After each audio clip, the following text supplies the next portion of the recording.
Assalamualaikum warahmatullahi wabarakatuh. Perkenalkan, nama saya Rizka Setiawati. Saya berasal dari program studi Bahasa dan Sastra Indonesia. Di sini saya akan menceritakan kembali novel yang telah saya baca yang berjudul Laskar Pelangi. Laskar Pelangi ini diterbitkan pada tahun 2005 oleh Andre Hirata dan diterbitkan oleh Bentang Pustaka. Novel ini adalah karya pertama dari Andre Hirata yang mengisahkan kehidupan nyata.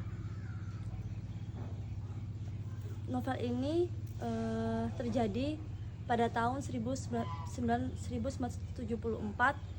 di mana latar belakang sosial masyarakat di tahun 1976 itu masih mengalami kesulitan atau mengalami kekurangan, di mana saat itu belum ada teknologi yang canggih seperti handphone, motor, bahkan pun mobil.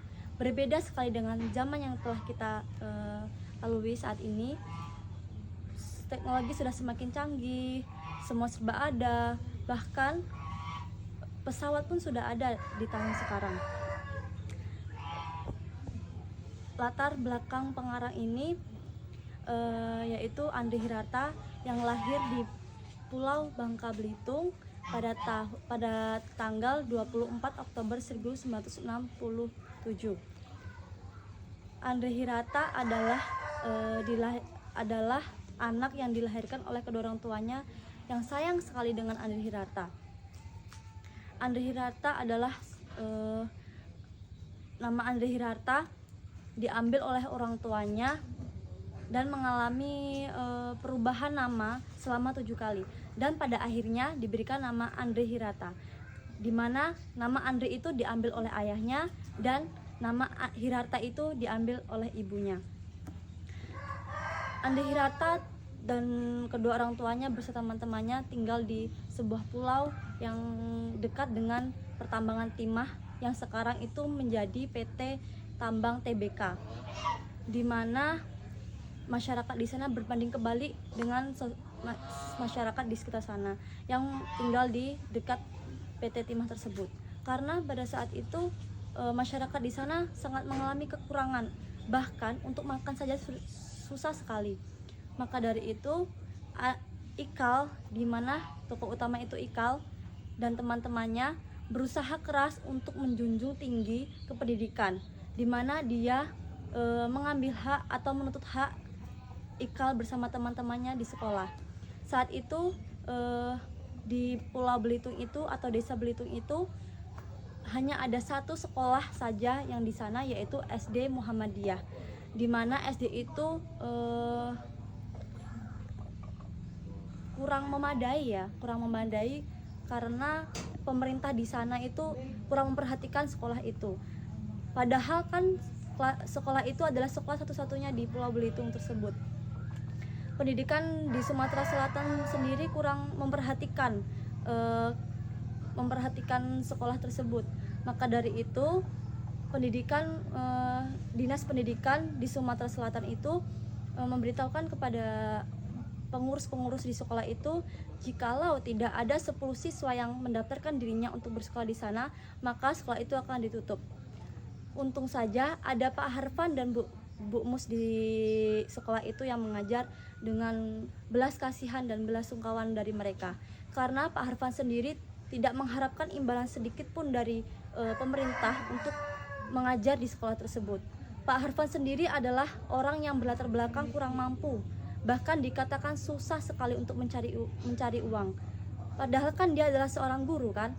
Nah, pada saat itu Pak Harfan hanya mengendalikan untuk memenuhi kebutuhan keluarganya melalui ladang di depan rumahnya atau teras di depan terasnya itu untuk ditanami sayuran. Sedangkan Bu Mus sendiri sama halnya dengan Pak Harfan, sangat kesulitan. Dia beretikat keras untuk melanjutkan cita-cita orang tuanya menjadi seorang guru agama dan untuk menyebarluaskan agama di sekitar dia. Bu Mus sendiri sangat kesulitan untuk mencari uang. Dia mengandalkan kerajinan dia sebagai tukang jahit untuk memenuhi kebutuhan adik-adiknya. Kemudian dilanjutkan beberapa hari kemudian pendaftaran tersebut sudah dimulai. Pada saat itu hanya 9 siswa saja yang mendaftarkan dirinya di sekolah tersebut. Namun saat kepala sekolah Pak Harfan tersebut akan menutup pidato atau menutup pendaftaran di SD itu dengan rasa kecewa dan berat hati, pada akhirnya ada seorang anak dan seorang ibu yang bernama Harun. Harun dan ibunya datang di waktu yang tepat, di mana pada saat itu sekolah akan menutup pendaftaran.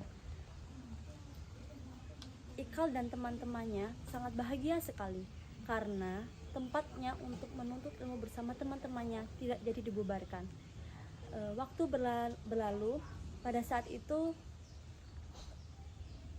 Mahar adalah salah satu siswa di SD Muhammadiyah itu mengajak teman-temannya untuk mengikuti perlombaan olimpiade untuk memperingati 17-an, dimana saat itu adalah hal yang sangat penting dan sangat digunakan untuk sekolah itu, karena dengan ia memenangkan perlombaan itu, maka sekolah itu akan dipandang oleh sekolah lain dan bahkan dipandang oleh pemerintah. Maka dari itu, Ikal beserta teman-temannya itu sangat berusaha sekali. Dia itu berjuang belajar setiap hari untuk mempelajari materi-materi yang akan diadakan di olimpiade tersebut. Dan pada akhirnya mereka memenangkan perlombaan olimpiade tersebut. Namun di saat ada rasa bahagia antara Ikal dan teman-temannya, keluarga Lintang mengabari Lintang bahwa ayahnya telah meninggal dunia.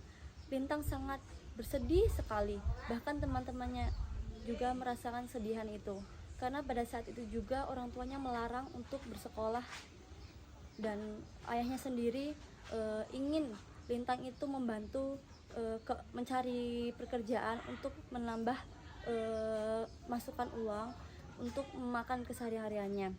Karena orang tua Lintang itu berpikir bahwa pendidikan itu tidak terlalu penting untuk anaknya sendiri, yaitu Lintang. Namun Lintang bertekad keras untuk sekolah sehingga dia mampu bersekolah di SD Muhammadiyah dan bersama teman-temannya tersebut. Saat itu semua teman-temannya merasa sedih, bahkan guru Mu dan Pak Harfan itu juga merasakan kesedihan yang dialami oleh Lintang. Tahun telah berlalu, Ikal pun memutuskan dirinya untuk melanjutkan pendidikannya di perguruan tinggi di luar kota.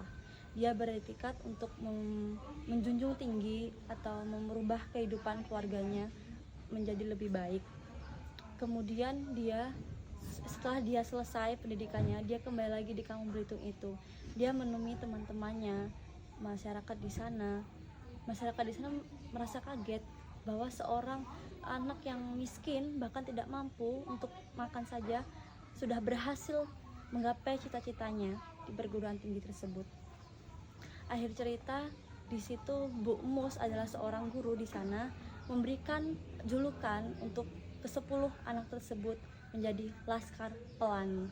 Akhir cerita, Ikal sendiri telah menjadi orang yang sukses dan kembali di kampungnya untuk melihat kampungnya di sana. Saya akhiri, wassalamualaikum warahmatullahi wabarakatuh.